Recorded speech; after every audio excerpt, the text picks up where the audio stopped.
Ya tadi sudah saya sampaikan bahwa dana bagi hasil itu kan untuk 3 triwulan pertama, kedua, ketiga berdasarkan pagu yang ada di dalam APBN. Kita salurkan supaya tidak mengganggu kan, yang penting masuk dulu. Ini nilainya kan sangat besar nih Pak. Apa ya? Justru itu nanti kita sesuaikan di triwulan keempat. Triwulan keempat nanti kan berdasarkan realisasi harga. Jadi kalau ICP turun memang PDB kan turun. Nah nanti kan ini juga mulai naik nih Pak. Kalau di triwulan keempat berarti kan udah hampir habis. Oh enggak kan, untuk APBNP kan sudah kita drop di APBN, yang penting tidak mengganggu dulu.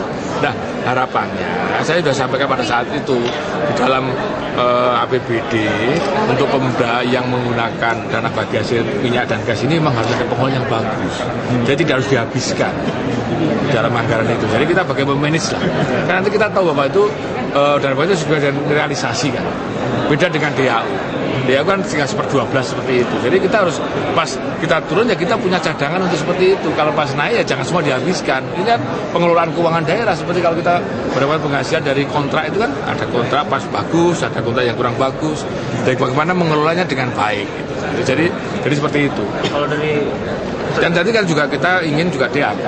DAK juga kita coba untuk DAK yang lebih kepada infrastruktur sehingga daerah tidak terbebani untuk pembangunan DAK sudah dibantu baik pasarnya, kesehatannya, pendidikannya, interkonektivitasnya kan tadi seperti itu. Jadi kita pemerintah juga ingin membantu sebetulnya.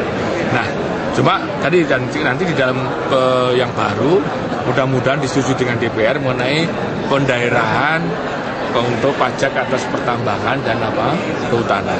Bagaimana tanggapan Pak dengan prioritas daerah penghasil itu Pak? Loh ya justru itu, daerah penghasil kan punya prioritas-prioritas yang seperti itu. Maka kita ikuti supaya ada perkembangan baru. Ya kita coba tadi oleh karena itu kita ingin mendengar dari sini, nanti kita akan bawa ke pusat, kita lihat daerah lainnya juga. Kita kan untuk NKRI juga, semua negara, baik daerah yang penghasil enggak, ada juga yang daerah yang miskin, bagaimana kan gitu, tidak hanya khusus seperti itu. Tapi kita juga ada afirmatif, itu tadi misalnya opsen PPH, itu kan untuk meningkatkan supaya PPH badan kan ke pusat semuanya, ini pribadinya seperti apa, pengalian daerah seperti itu. Jadi ini ada suatu mekanisme yang kita ingin, kalau daerah yang miskin kita bantu dengan dana yang lain, DAU dan sebagainya.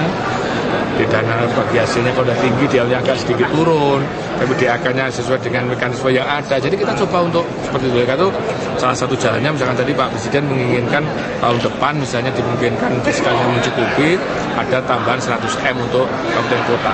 Itu tidak melihat miskin atau kaya, dapat semuanya, tapi sesuai dengan prioritas dan juga menggunakan proposal, sehingga betul-betul down to earth dan betul untuk public service, untuk infrastruktur bukan untuk aparat.